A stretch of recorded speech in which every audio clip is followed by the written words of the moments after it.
Bonsoir et bienvenue dans le MAG sur Sensation. Toute cette semaine, on s'intéresse à l'aéronautique et à l'espace à l'occasion de la 53e édition du Salon du Bourget. L'handicap est-il forcément incompatible avec le pilotage? La réponse est bien évidemment non. L'association Envie d'Envol, présent au Muro, propose même à ces personnes de se déplacer dans les airs et de passer leur brevet de pilote. Avec moi, Dorine Bourneton, présidente de l'association Envie d'Envol. Bonsoir. Bonsoir, bonsoir à Votre tous. histoire est assez incroyable puisque vous êtes passionné par l'aviation dès le plus jeune âge et à la suite d'un accident d'avion, vous perdez l'usage de vos jambes à 16 ans.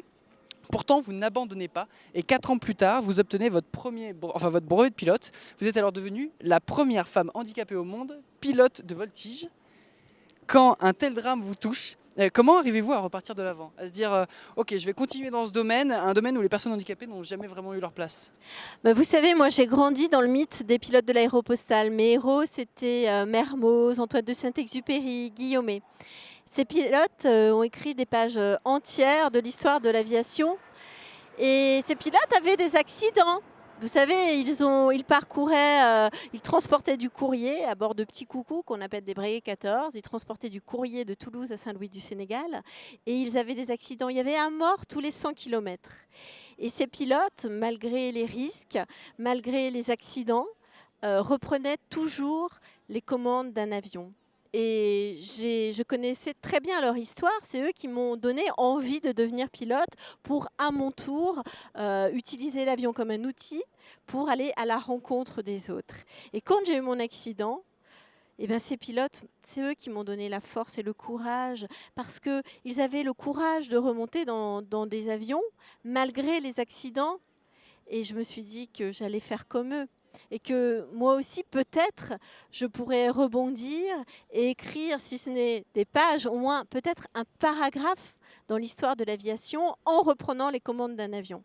Alors bien sûr, on est en 1991 et à ce moment-là, tout le monde me dit « mais c'est impossible parce que pour piloter un avion, on a besoin de ses jambes. Or, vous êtes devenu handicapé, paraplégique, vous ne pouvez plus voler. » Et je découvre qu'à l'époque, à Toulouse, des handicapés volaient sur des avions équipés de commandes manuelles de pilotage. Vous savez comment on peut conduire une voiture?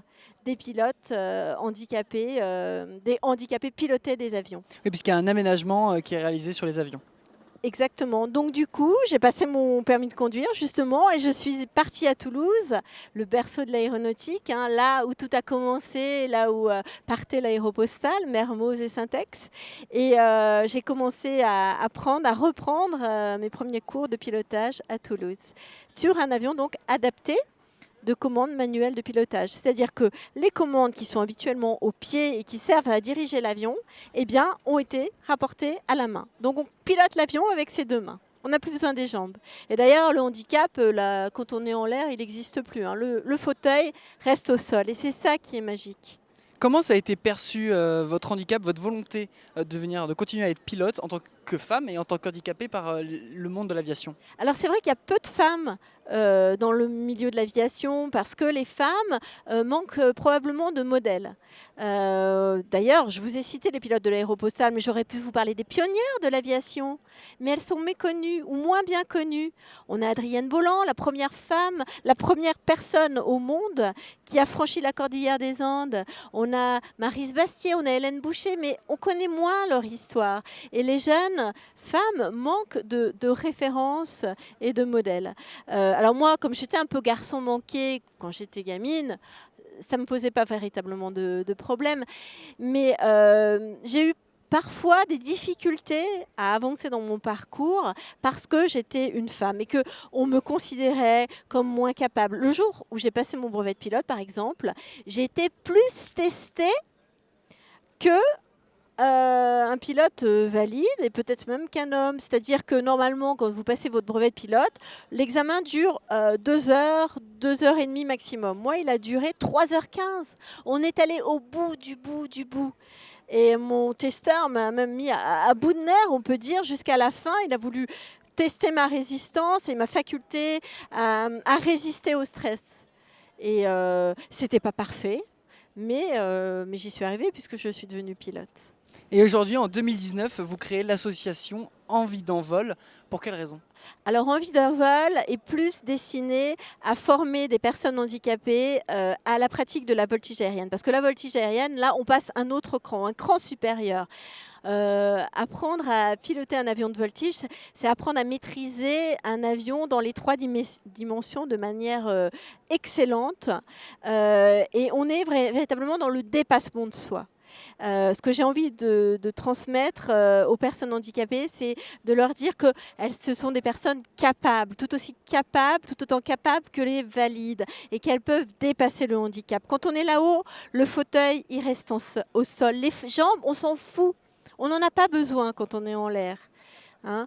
Et donc, ça permet de reprendre confiance en soi, de reléguer le handicap au second plan. Et quand on retrouve la confiance en soi, eh bien, on est plus armé pour faire face au quotidien. Même quand on cherche un emploi, un job, eh bien, on est plus armé, on est mieux armé pour se confronter à la vie d'adulte et au monde de l'entreprise. Finalement, c'est ça, avec votre association Envie d'envol, ce n'est pas seulement de faire la voltige, qui est quand même un sport, mais c'est vraiment de les faire avancer dans la vie. Oui, ça va bien au-delà de la voltige aérienne. C'est vraiment donner des atouts aux personnes, aux jeunes et aux personnes handicapées pour les aider à se confronter à des situations complexes, à des situations nouvelles et développer leur faculté d'adaptation. Votre présence au Salon du Bourget, donc c'est pour présenter votre association Envie d'envol. Et puis notre magnifique avion de voltige. Superbe avion de voltige. C'est aussi pour marquer le coup, pour montrer aux professionnels que vous êtes important dans ce paysage. Oui, vous savez, l'aviation, le Bourget, on a l'impression d'être accueillis dans une grande famille. Et cette famille nous considère, nous a accueillis, nous, pilotes handicapés, on a véritablement trouvé notre place dans cette grande famille. C'est une véritable reconnaissance. On existe, on est là, on peut voler au Bourget. Moi, il y a 2 ans, j'ai volé, j'ai fait une démonstration au vol. Dans 2 ans, j'espère faire une démonstration avec mon avion de voltige. On est là, on existe et on est reconnu. Et globalement, dans cette société un peu aujourd'hui, vous êtes un peu une sorte de lueur d'espoir pour toutes les personnes qui ont un peu de mal à se retrouver quand on est handicapé, tout n'est pas fait.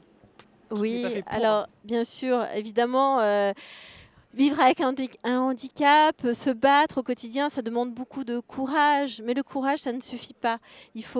Moi, j'ai eu besoin de courage. Mais le courage, s'il n'y a pas le partage, il manque quelque chose. Moi, aujourd'hui, j'ai envie de partager, de transmettre.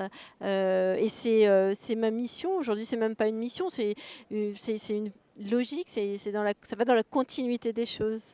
Et pour finir, quelles évolutions pour votre association Envie d'envol?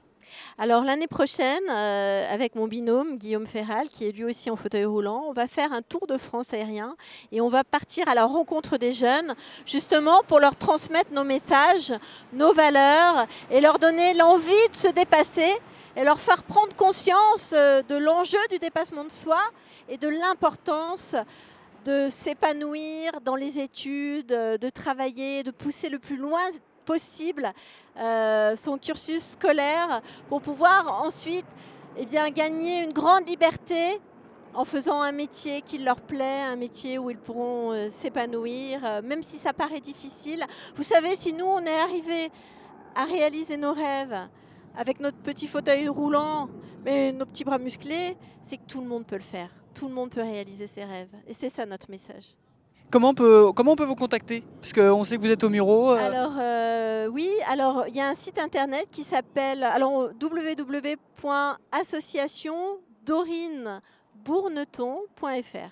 Très bien. Eh bien, merci beaucoup Dorine Bourneton. Le MAG, c'est terminé. Vous pouvez retrouver toutes les informations sur le Salon du Bourget sur le site siae.fr et l'association Envie d'envol sur www.associationdorinebourneton.com. Et vous pouvez retrouver cette émission en podcast audio et vidéo sur notre site et notre application Radio Sensation.